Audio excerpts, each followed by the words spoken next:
Monocracia e espiritualidade.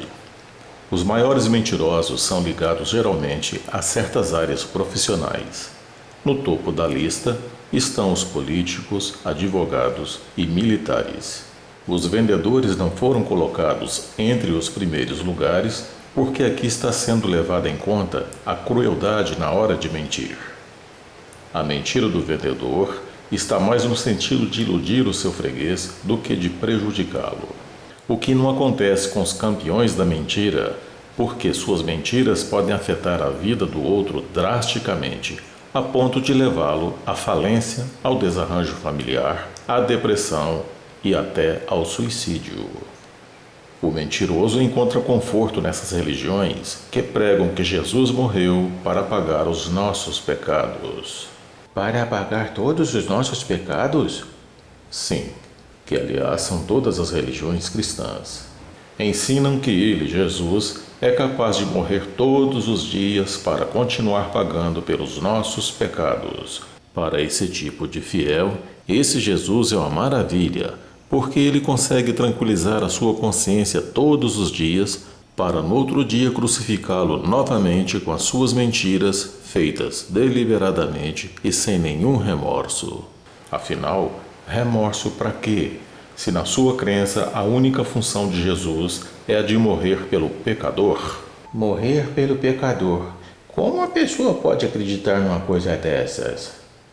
O fato é que enquanto quisermos enganar a nós mesmos, seremos governados e defendidos por enganadores. Deixar de ser hipócrita e assumir um compromisso com a verdade em toda a sua plenitude é um conceito monocrático.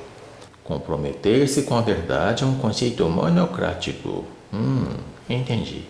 Se precisamos das polícias, é porque ainda não sabemos viver sem os bandidos. Se precisamos de políticos, é porque ainda não acordamos para o processo monocrático. Você quer dizer que o processo monocrático elimina os policiais, os bandidos e os políticos? Nos moldes atuais, sim. A blindagem social é que força a mudança de relacionamentos. As 7 primeiras crônicas tratam exclusivamente desse assunto. Jesus não perdoa os nossos pecados. Ele não tem essa função e não foi isso que ele ensinou. Quando tomamos consciência de que erramos, é só comprometermos-nos com a verdade e não errar mais. Isso foi o que ele ensinou. Para cada pecado existe uma penitência. Para cada erro existe a tomada de consciência e a correção. Tomar consciência e se corrigir? Melhor do que a penitência. A igreja precisa do pecador para explorá-lo comercialmente. O Cristo desconhece o pecador como fonte comercial. Por isso ele lhe dizia quando o aconselhava: Tu estás curado, vá e não peques mais. Cristo não curava ninguém, a fé é que cura, mas ele não comercializava essa ideia. Ele a transmitia de graça para todos os necessitados. É mesmo, ele dizia: vá cuidar da sua vida e, na medida do possível, ajude a cuidar da dos outros. Então vai ficar tudo bem. Os advogados são almas predadoras. Almas predadoras? Eles precisam de uma sociedade em conflito, porque uma sociedade justa não combina com seus negócios. Não combina com seus negócios.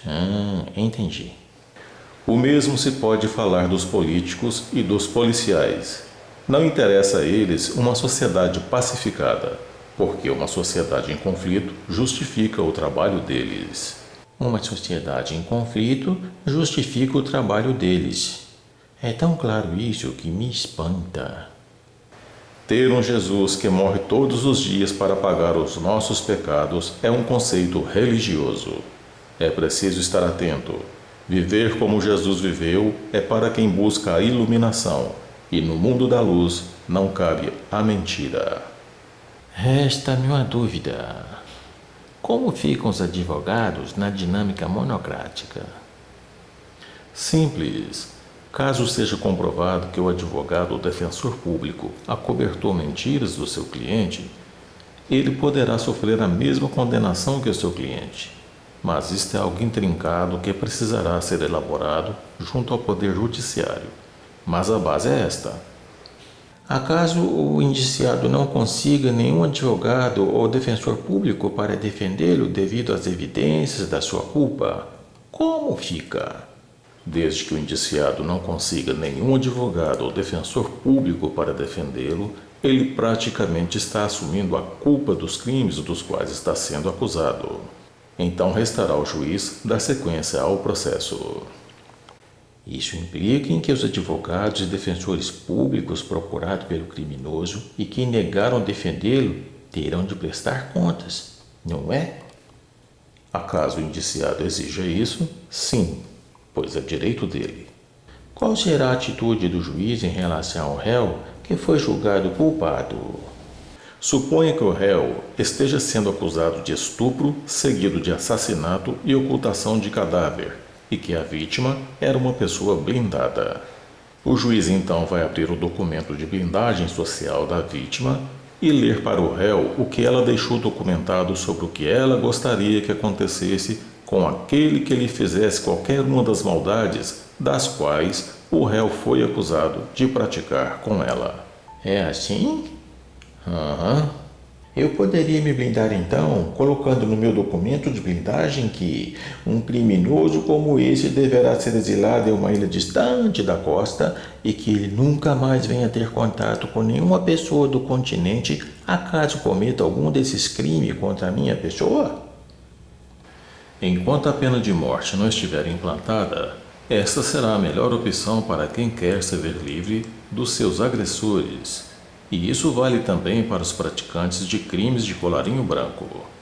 Tô dentro. Se tem uma coisa que eu não gosto é de gente mentirosa.